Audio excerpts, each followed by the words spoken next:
విజయవాడ వరదలకు సంబంధించి ప్రజలకు చెందిన ఆస్తుల మీద ఎంత నష్టం వాటిల్లింది, వాళ్లకు జరిగిన నష్టాన్ని పూర్తి స్థాయిలో గణించేందుకు, దాని తర్వాత వాళ్ళకి ఏదైనా ఉపశమన చర్యలు, ఏదైనా ప్రభుత్వం నుంచి కానీ సహాయం కానీ లేకపోతే ఇతరత్ర మార్గాల నుంచి కానీ వరద బాధితులకు సంబంధించి పూర్తి స్థాయి సహాయం అందించేందుకైతే రంగం సిద్ధమవుతున్నట్లు తెలుస్తోంది. దీనికి సంబంధించి రాష్ట్ర ప్రభుత్వం ఇప్పటికే పూర్తి స్థాయి గణన నిర్వహించాలి.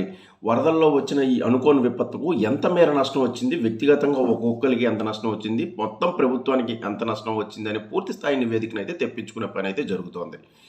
మొత్తం ప్రాథమిక అంచనా మేరకు, అంటే ప్రైమరీ అంచనా మేరకు మాత్రమే ప్రభుత్వానికి 6,882 కోట్ల రూపాయల మేర నష్టం వచ్చింది. అనుకోని విపత్తు ఇది అని ప్రాథమికంగా తెలిసింది. దీన్ని పూర్తి స్థాయిలో గణిస్తారు. అంటే ఎట్లా అంటే ప్రతి శాఖ తరఫున ఎంతెంత నష్టం వచ్చింది ఏమిటి అనేది అయితే పూర్తిగా లెక్కలు తీసిన తర్వాత ఈ పూర్తి స్థాయి నష్టం అయితే తెలుస్తుంది. అయితే దాంతోపాటు ప్రజలు కూడా చాలామంది ఎఫెక్ట్ అయ్యారు. విజయవాడలో ఎన్నడూ లేనట్లుగా కని విని ఎరగని వరద వచ్చింది. సుమారుగా 3 లక్షల మంది అయితే వరద వల్ల ఇబ్బందులు పడ్డారు, తీవ్ర ఇబ్బందులు అనేది అయితే తెలుస్తోంది. విజయవాడలో ఉన్న 64 డివిజన్లు, 64 కార్పొరేషన్ డివిజన్లో 32 డివిజన్లు, అంటే సగానికి సగం డివిజన్లు వరద వల్ల ఎఫెక్ట్ అయ్యాయి. దీనికి సంబంధించి ప్రతి ఇంటికి వెళ్ళి ప్రభుత్వ సిబ్బంది అయితే ఎంత నష్టం వచ్చింది వ్యక్తిగతంగా అనేది అయితే గణించనున్నారు. వారం రోజుల పాటు ఈ కార్యక్రమం అయితే జరుగుతుంది. వారం రోజుల తర్వాత ఎంత మేర నష్టం వచ్చిందనేది తెలుస్తుంది. దీనికి సంబంధించి ప్రతి 2 డివిజన్లకు ఒక ఐఏఎస్ అధికారి, అలాగే ప్రతి డివిజన్కు ఒక తహసీల్దార్ లేదా డిప్యూటీ తహసీల్దారు పూర్తి స్థాయిలో పరిశీలించి సిబ్బందిని తీసుకెళ్లి వ్యక్తిగతంగా వివరాలు అడగనున్నారు. దీనికి సంబంధించి 1400 మంది సిబ్బందిని ఇప్పటికే శిక్షణ ఇచ్చి ఏ అంశాల మీద అడగాలి, ఎలా నష్టాన్ని అంచనా వేయాలి అనే దాని మీద అయితే పూర్తి స్థాయిలో శిక్షణ ఇచ్చి వాళ్ళని ఈ రోజు నుంచి అయితే రంగంలోకి దింపనుంది ప్రభుత్వం.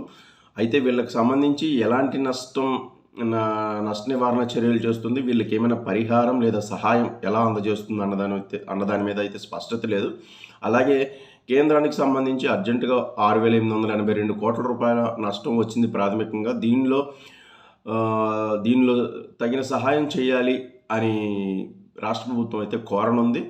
అత్యధికంగా ఆర్ఎండ్బి శాఖ అంటే రోడ్లకు సంబంధించి 2,172 కోట్ల రూపాయల 2,172 కోట్ల నష్టం వస్తే, జలవనరుల శాఖకు అలాగే పురపాలక శాఖకు దాదాపుగా 1,500 కోట్ల రూపాయల మేర నష్టం వచ్చింది.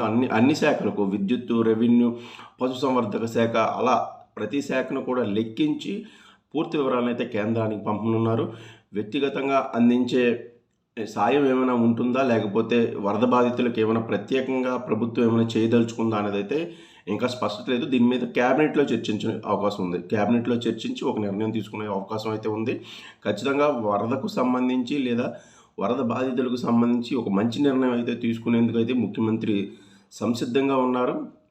దీనికి సంబంధించి పూర్తి స్థాయి లెక్క వచ్చిన తర్వాత అసలు ఏం చేయాలి దీని మీద అనేది ఒక నిర్ణయం సమిష్టిగా తీసుకునే అవకాశం అయితే కనిపిస్తోంది. వరద బాధితులకు పూర్తి స్థాయి న్యాయం జరిగించేలా దగ్గరుండి చూడాలని అయితే చంద్రబాబు గారు భావిస్తున్నారు. విజయవాడ వరదలకు కూటమి ప్రభుత్వం అద్భుతమైన సహాయం చేసింది అని ప్రజల చేత మెప్పు పొందేలా ఈ సహాయం ఉండాలి అని అయితే భావిస్తున్నారు. దీంతోనే సమగ్రంగా వివరాలు, లెక్కలతో ఒక ప్రత్యేకమైన నివేదిక అయితే సిద్ధమవుతోంది.